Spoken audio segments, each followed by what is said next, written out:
네, 몇 주 전만 해도 온 산이 아름다운 단풍으로 물들었죠. 그 모습을 보고 있으면 참 우리의 답답한 마음, 어두운 마음도 환하게 되는 것을 보게 됩니다. 그런 단풍이 좀 오랫동안 있으면 얼마나 좋을까요? 왜 이리도 이렇게 빨리 떨어지는지 요즘 보니까 낙엽이 되어서 다 발에 밟히는 그런 단풍을 보게 됩니다. 여러분, 단풍이 이렇게 아름다운 이 색깔을 가지는 것을요, 이 생태학적으로 이런 보면요, 이 아름다운 단풍은 멈춤과 비움을 통해서 온다라는 겁니다. 가을이 오면 나무의 뿌리가 하는 것은 물을 빨아들이는 것을 중단합니다. 멈춰버립니다. 물을 더 이상 빨아들이지 못하니까 어떻게 합니까? 잎에는 광합성을 하지 못하는 거죠. 엽록소가 광합성을 하지 못하니까 계속 푸른 색깔을 유지할 수가 없는 겁니다. 그래서 여러분, 이 낙엽들이 여러 가지 색으로 바뀌는 이유가 바로 그 뿌리에서 물을 끌어들인 것을 멈추기 위해, 그래서 여러분 이 단풍이 그런 색깔을 가진다라고 그렇게 이 생물학적으로 그렇게 말합니다. 그리고 또 시간이 지나면 어떻게 합니까? 나무는 그 낙엽을 그 단풍을 다 떨어뜨려 버리죠. 너무 아깝지 않습니까? 그렇게 힘들게 아름다운 그런 낙엽을 했는데 좀 오랫동안 하면 어떻겠습니까? 그러나 여러분, 떨어뜨려야, 비워야 내년에도 아름다운 단풍을 낼 것이기 때문에 또 떨어뜨리는 거죠. 여러분, 이처럼 단풍은 멈춤과 비움을 통해서 매년마다 우리에게 아름다운 그런 모습을 보여줍니다. 그런데 계속 머물게 하는 것은 우리의 탐욕이죠. 그대로 계속 있기를 바라는 것은 우리의 욕심인 겁니다. 하나님은 우리의 인생의 멈춤과 비움을 통해서 새로운 일들을 행하십니다. 보지 못하는 것을 보게 하고 경험하지 못하게 하는 것은 바로 이 멈춤과 비움을 통해서 오늘 우리의 연약한 자아를 강하게 하시더라라는 거죠. 여러분, 대나무가 똑바로 자랄 수 있는 이유가 어디에 있습니까? 겉이 단단했어요? 물론 그런 이유도 있죠. 마디 때문이라고 하죠. 마디 때문에. 각각 그 중간중간마다 마디가 있어서 이 대나무는요, 곱게 위로 그렇게 성장할 수가 있다라고 그런 말을 하죠. 근데 마디는 왜 생길까요? 왜 마디가 생깁니까? 일종의 멈춤의 지혜라고 합니다. 성장을 멈추고 기다리면서 힘을 모으는 것, 그것이 그때 마디가 생긴다라는 거죠. 이 마디의 힘이 더 강하게 만들고 더 수직적으로 솟구치게 하는 여러분 힘이 바로 이 마디에 있다라는 겁니다. 여러분, 기름을 넣은 드럼통 여러분 보지 않습니까? 처음에는요 그냥 둥글하게 만들었습니다. 둥글게 양철로 만들었는데 뭐가 문제냐니까 옆이 너무 취약한 겁니다. 옆이 너무 약한 겁니다. 그 옆에서 충격을 주면 터져버리는 겁니다.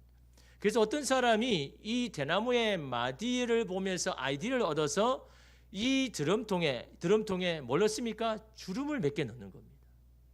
주름을 단지 넣었을 뿐이었는데 이 드럼통이요, 옆의 충격을 4배나 견디는 여러분 그런 드럼통이 된 겁니다. 똑같은 양철로 만든 건데 단지 그냥 주름 하나 넣었을 뿐인데 충격을 4배나 견디는 여러분 강한 여러분 이 양철이 되었다라는 거죠. 또한 굴러도 문제가 없는 이 드럼통이 되었다고 하는 겁니다. 이것이 마디의 힘이다라는 거죠. 여러분, 앞으로 전진한다고만 좋은 것이 아닌 겁니다. 멈춤과 기다림 또한 중요하다라는 거죠. 이때 마디의 힘이 여러분 생기더라라는 겁니다. 인생의 멈춤으로 해서 괴로워한 사람은 어떻게 해야 됩니까? 자신의 인생을 재해석해 볼 필요가 있는 겁니다. 왜 내 인생을 이렇게 힘들기만 하느냐라고 생각하지 말고 왜 내 인생에 이런 일이 일어났는지 여러분의 삶을 재해석해 볼 필요가 있다라는 거죠. 인생의 멈춤으로 인해서 뭐가 생깁니까? 마디가 생기고 그 마디의 힘으로 오늘 우리를 더 강하게 하고 더 확실한 미래의 길로 갈 수 있는 기회가 바로 이 멈춤을 통해서 여러분 일어나더라라는 겁니다. 여러분, 한 번도 멈춤 없이 살아가는 인생을 살아온 사람만큼요 위험한 사람은 없는 겁니다. 여러분, 그 사람은요 한 번 멈추면요 영원히 멈춰버립니다. 왜 그럴까요? 멈춰도 다시 일어설 수 있는 힘이 없으니까. 멈춤을 통해서 여러분 그 힘을 공급받고 얻어야 되는데 한 번도 실패하지 않는 사람 여러분 부럽죠. 그렇지 않습니까? 부모들은 더 그렇잖아요. 왜? 아니, 부모이긴 우리들은 그런 실패를 경험해 봤으니까, 인생의 멈춤을 많이 해봤으니까. 그러니까 내 자녀만은 그런 인생의 길 가지 말고 그런 실패하지 말고 계속해서 전진만 하기를 원하는 건 그 부모의 바람인데요. 그런 위험천만한 바람은요 세상에 없습니다.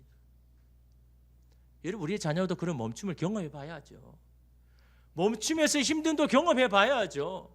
그 속에서 더 나아갈 수 있는 힘을 거기에서 공급받는데 그거 없이 그냥 여러분 잘 되기만 바라고 실패 안 하기를 바라는 건 그 부모는 여러분 오늘 여러분의 저와 여러분의 인생을 다시 재해석해 봐야 되는 겁니다. 내 삶이 단지 그냥 힘들기만 한 건가? 내 인생에 멈춰질 때 그냥 단지 괴롭기만 한 건가? 아니면 그 속에서 힘을 얻어서 내 인생에 맞이할 수 있는 것들을 더 잘 이겨낼 수 있는 힘을 공급받았는가? 여러분 그래서 여러분 인생을 잘 살아왔잖아요. 그냥 잘 살아왔습니까? 고민되는 일도 많고 걱정되는 일도 많고 그 속에서 여러분 잘 버텨와서 지금까지 살아왔잖아요. 그것이 여러분 인생인 겁니다. 그것 없는 인생이 여러분 좋은 인생이 아닌 겁니다. 물론 여러분 인생의 멈춤이 괴롭고 힘든 시기죠.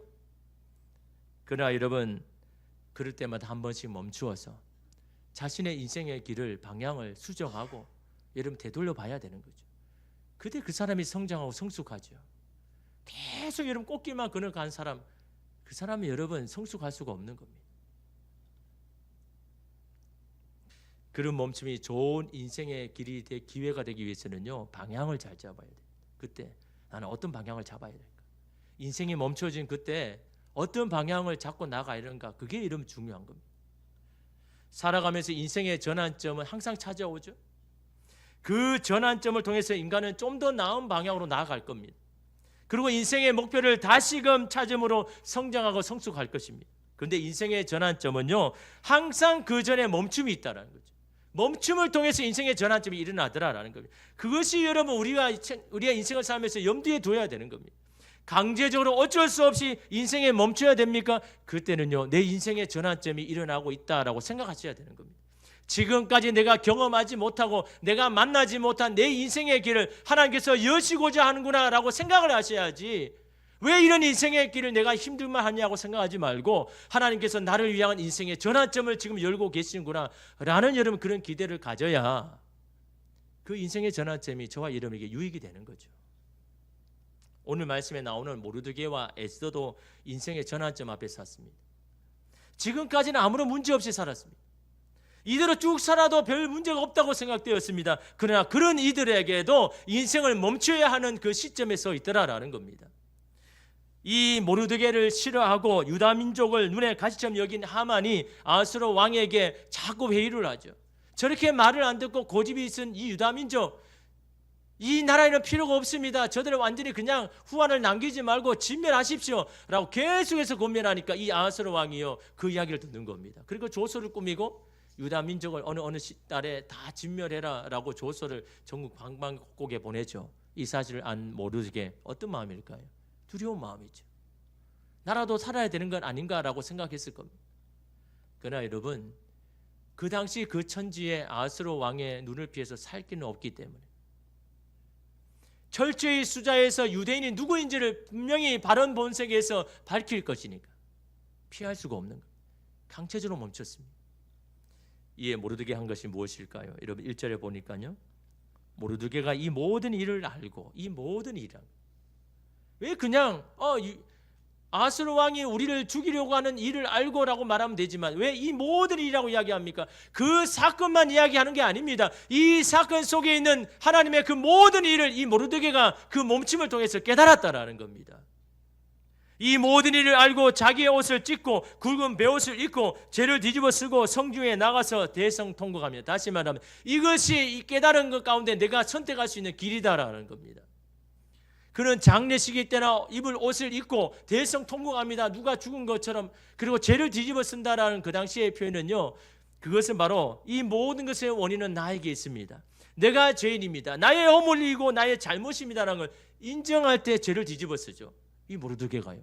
갑자기 여러분 거리를 돌아다니면서 여러분 그 성중을 돌아다니면서 이 모르드게가 그렇게 했습니다. 여러분 성리에 있는 사람들이 이 모르드게 모를까요? 너무나 잘 알고 있습니다.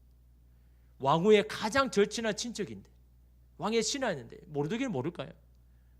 이 모르드게의 모습을 보고 여러분 사람들이 여러분 어떻게 생각했을까요?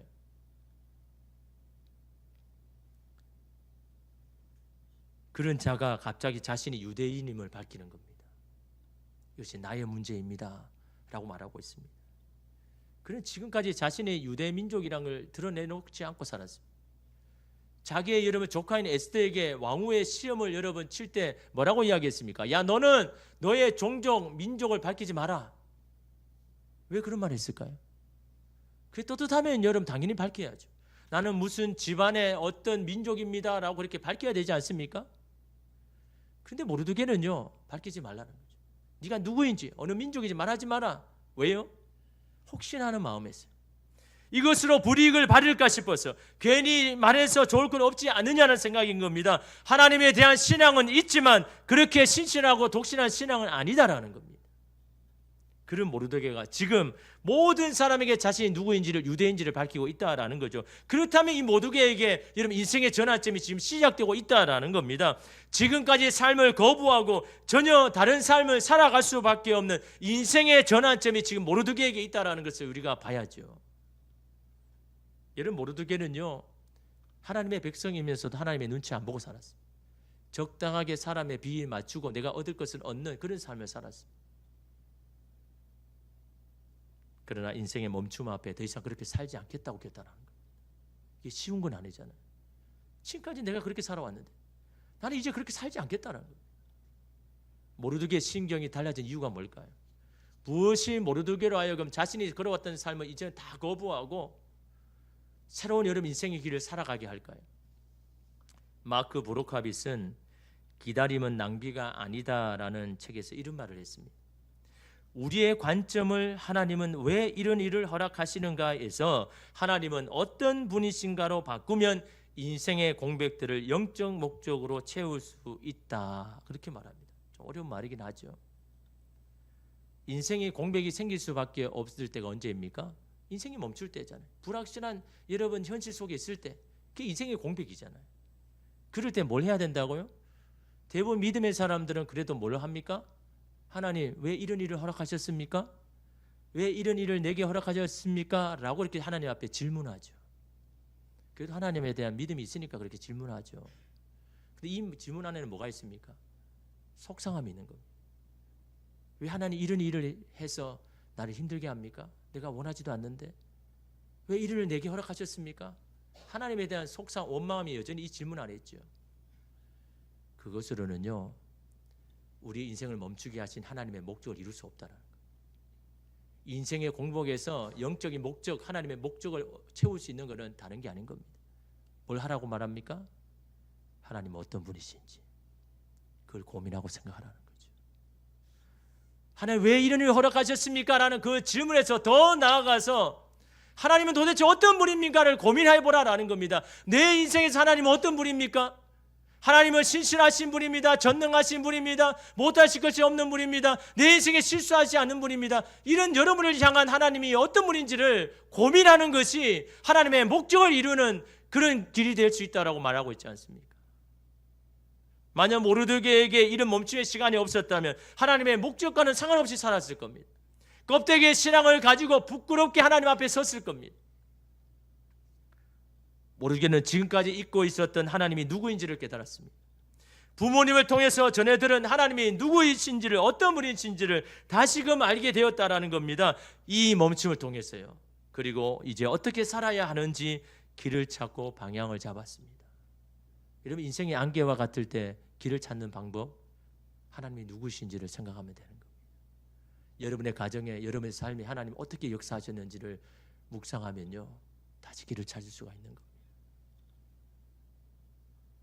근데 이에 다급해진 에스더가 시녀를 보내서 옷을 모르드게가 주죠. 이 옷 입고 빨리 궁에 들어오라는 거죠. 들어와서 이야기하자는 거예요. 아니, 지금까지는 신분을 감추면서 살라고 해놓고 왜 자기는 이렇게 지금 이 시간에 이 시점에 자기 신분을 밝히느냐, 도무지 이해가 안 되는 겁니다, 에스더가. 그런데 모르드게 어떻게 합니까? 그 옷을 받습니까? 거절하죠. 나 이제 이렇게 살지 않겠다는 거예요. 나 이제 세상 눈치 보면서 살지 않겠다는 거예요.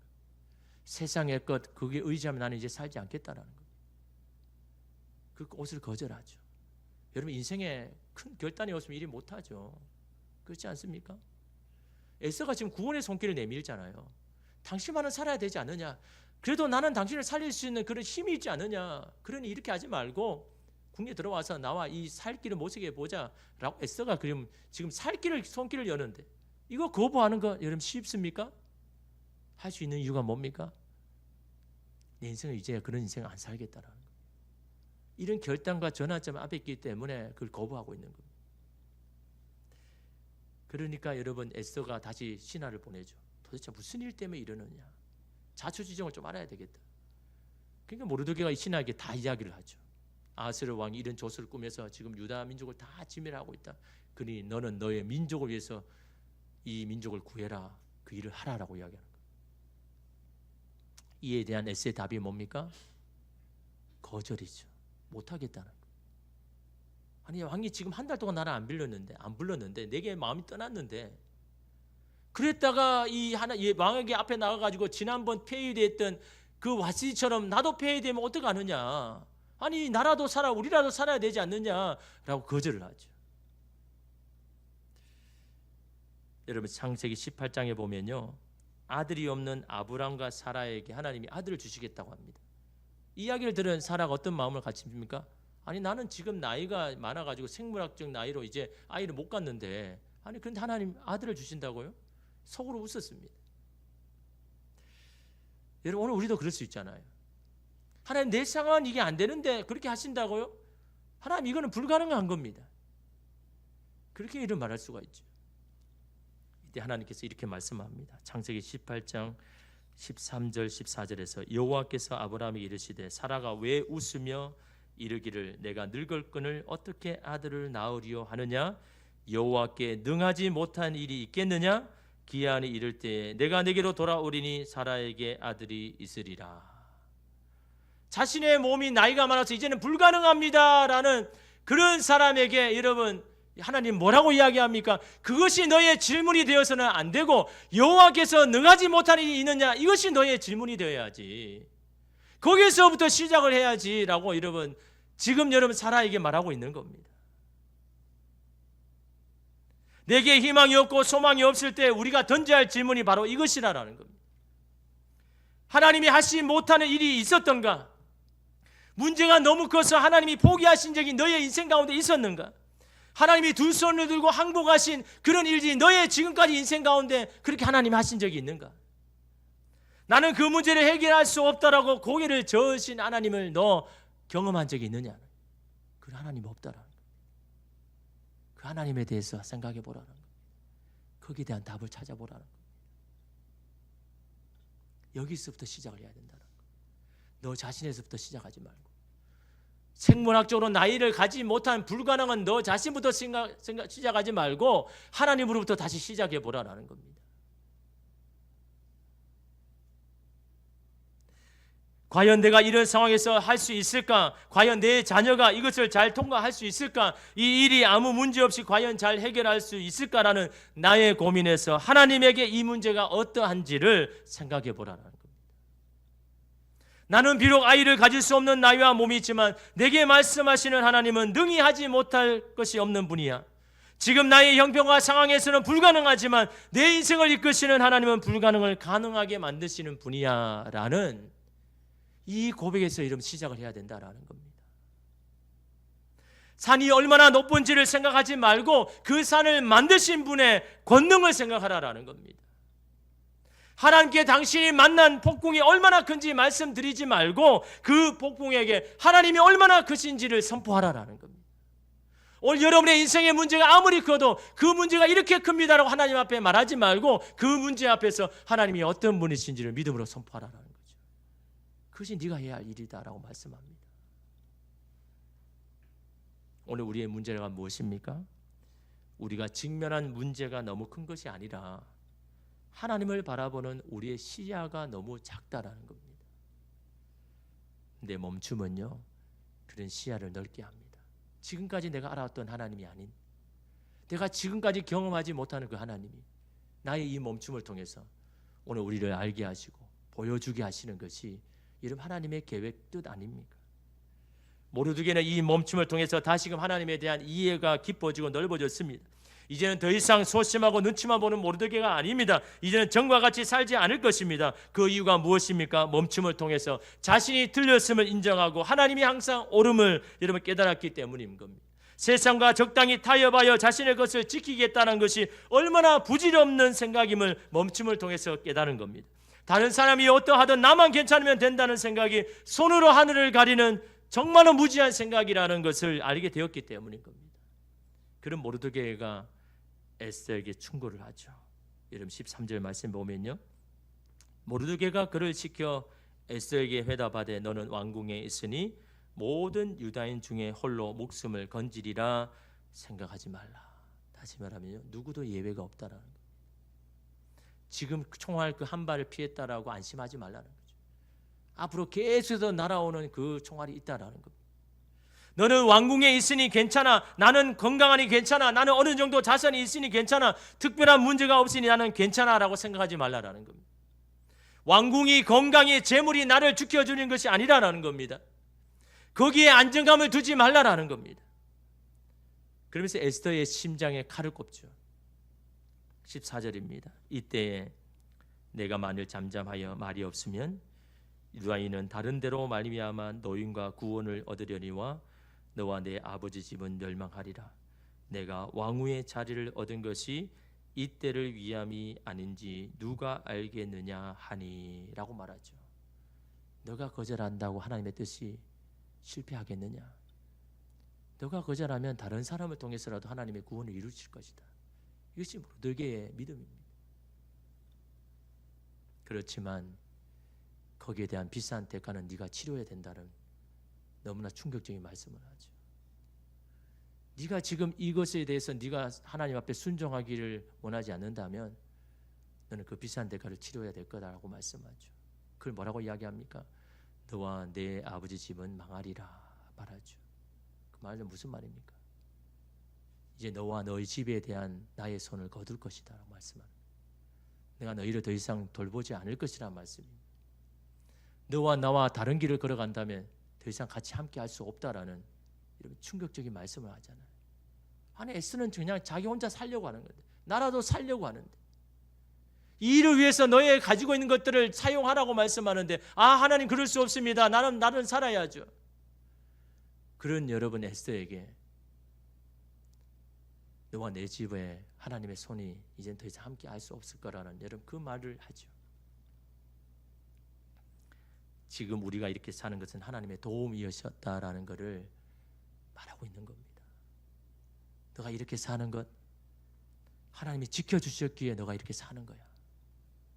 너가 잘해서, 너가 능력이 있어서 아무런 문제와 평안하게 사는 것이 아니라 하나님의 손이 함께 했기 때문에, 하나님이 너희의 가정과 함께 했기 때문에 너가 괜찮은 거지. 하나님 너를 향한 하나님의 손을 빼버리고 너와 너희 유창 함께 하지 아니하면 너의 집이 온전할 수 있겠느냐라는 에스더를 향하여서 오늘 우리에게도 동일하게 말씀하죠.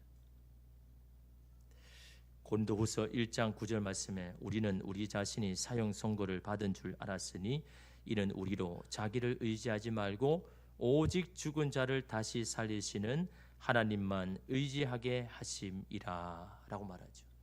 우리가 사형 선고를 받은 이유가 뭐라고 합니까? 왜 하나님 우리를 사형 선고를 받게 하십니까? 지금 모르드게와 유다 민족은 아하스로 왕에게 사형 선고 받았잖아요. 사형 집행만을 지켜볼 수밖에 없지 않습니까? 그렇게 하신 이유가 뭐라고 이야기합니까? 자기의 것을 의지하지 말고 죽은 자를 살리시는 하나님만 의지하며 살라라고. 그것이 모르드게와 에스더를 멈춘 이유라고 말씀합니다. 오늘 저와 여러분의 인생을 멈추게 한 이유가 바로 너가 가진 것을 의지하며 살지 말고 죽은 자를 살리시는 전능하신 하나님, 그 하나님만 바라보고 그 하나님만 의지하며 살라라고. 내가 너를 지금 멈추고 있지 않느냐라고 여러분 지금 모르드게 에스더에게 말씀하고 있지 않습니까? 멈추게 하심은 우리를 죽게 하심이 아니라 다시 우리로 하여금 예수로 다시 살게 하심에 이름이 있음을 말씀하고 있지 않습니까? 모르드게는 에스더에게 하나를 더 제시하죠. 14절 마지막에 내가 왕후의 자리를 얻은 것이 이때를 위함이 아닌지 누가 알겠느냐 하니라고 이야기하죠. 왕후의 자리는 너의 안녕과 평안을 지키기 위해서 하나님 주신 것 아니야. 유다 민족을 구원하시는 하나님의 때를 위해서 준비하신 자리라는 것을 기억하라라는 겁니다. 내가 왕비가 된 것은 하나님의 계획의 일부라는 겁니다. 너는 이유가 있어서 이곳에 있게 된 것이라는 겁니다. 하나님의 뜻이 있어서 지금 그 자리에 있는 거라고 말씀하는 겁니다. 여러분, 에스더가 왕후의 자리에 있을 만한 사람입니까? 노예 민족의 사람입니다. 집안이 단단한 것도 아닙니다. 자격이 없는 사람입니다. 그런 자를 왕후의 자리에 앉게 했잖아요. 근데 에스더는 잊어버린 겁니다. 왜 하나님이 그 자리를, 나와 같이 자격 없는 자를 그 자리에 세웠는지를 잊어버리는 겁니다. 그러니까 그 자리를요, 자기를 위해서 사용하는 겁니다. 자기 생명을 살리기 위해서 사용하는 겁니다. 여러분, 오늘 우리에게 허락하신 것들이 많죠. 가정도 그렇고, 가족도 그렇고, 일터도 그렇고, 우리는 그걸 지키려고 막 애를 쓰죠. 어떻게든 그걸 지켜내려고 하죠. 우리가 지켜서 지켜낸 겁니까? 하나님이 도와주시고 하나님이 지켜주셨기 때문에. 그래서 여러분 우리가 다니는 거 아닙니까? 여러분 요즘 직장 보니까요, 영원한 직장 없잖아요. 오늘 잘 다니다 하고도 내일 그냥 나가라면 나가야 되는 그런 여러분 폭풍과 같은 여러분 삶에 살아가고 있잖아요. 여러분의 직장의 자리가 여러분을 지킵니까? 그 직장에 가게 하신 하나님이 여러분을 살리시는 겁니다. 그 하나님이 지켜주시는 겁니다. 그리고 너의 자리는 하나님의 때를 위해서 준비한 자리. 너가 지금 이 힘들고 어려운 것이 피하고 도망해야 할 이유가 아니라 하나님 앞에 사용되어야 할 그 자리, 하나님을 더욱더 섬겨야 할 그 자리라는 것을 말씀하고 있잖아요. 근데 우리는 좀 힘들고 어려우면 도망치고 피할 이유로 삼잖아요. 여러분, 그때는요, 다시금 나의 것 의지하지 아니하고 하나님의 것 의지하라고. 내 인생의 길을 이제는 다시 이렇게 이제는 살지 아니하고, 세상의 눈치 보고 세상의 것 의지하며 살지 아니하고, 이제는 주님만 의지하며 살겠습니다라는 그런 결단을 하는 여러분 그런 때 아닙니까? 이 말이요, 에스더의 식어진 가슴에 불을 붙였습니다. 왜 내가 지금까지 이렇게 살아왔는지에 대한 자기의 삶을 돌아보게 됩니다. 내가 지금까지 무엇을 의지하며 살아왔는지를 다시금 깨닫게 했습니다. 그래서 에스더가 이런 말을 하잖아요. 16절에 당신은 가서 수산에 있는 유다인을 다 모으고 나를 위하여 금식하되 밤낮 3일을 먹지도 말고 마시지도 마소서. 나도 나의 신녀와 더불어 이렇게 금식한 후에 규례를 어기고 왕에게 나아가리니 죽으면 죽으리다 하니라. 아니, 좀 전에도 안 된다고 했잖아요. 아니, 내가 죽으면 아무 소용이 없는데 나는 못합니다고 했잖아요. 도대체 무엇이 이제는 안 되는데 이제는 할 수 있다라고 이름 하게 만든 걸까요? 그 일을 하면 나는 죽을 수밖에 없습니다라고 그렇게 거절한 에스더가 무엇이 여러분 에스더로 하여금 나는 죽더라도 그 일을 하겠습니다라는 그런 결단을 하게 만든 것일까요? 여러분, 큰 게 아닌 겁니다. 이 자리가 어떤 자리인지, 내가 있는 그 자리에 하나님이 어떤 분이신지를 깨달으니까요, 달라지는 겁니다. 결단할 수가 있는 겁니다. 이 자리가 나를 지키는 게 아니라 이 자리를 허락하신 하나님이 나를 지키심을 깨달았기에 그 자리를 비우는 겁니다. 내려놓습니다. 왕비의 자리도, 영광도, 명예도, 인생의 결과도 다 내려놓습니다. 주님 앞에요. 그런 모르드게와 에스더가 죽었습니까? 사는 기회를 주신 겁니다. 새로운 인생의 길을 살 수 있는 인생의 후반전을 모르드게와 에스더에게 주기 위하여서 이런 그 인생의 길을 멈춘 거지, 그들을 힘들게 하지 않음을 하게 함을 아니라는 것을 오늘 에스더를 통해서 오늘 저와 여러분에게도 분명히 말씀하죠. 인생의 멈춤 가운데 있습니까? 하나님 왜 이런 허락하셨습니까? 라고 그렇게 하나님 앞에 여러분 질문합니까? 하나님이 어떤 분이신지를 다시금 여러분 고민해 보십시오. 여러분의 인생 가운데 하나님이 어떤 일을 하셨는지를 다시 한번 묵상해 보십시오.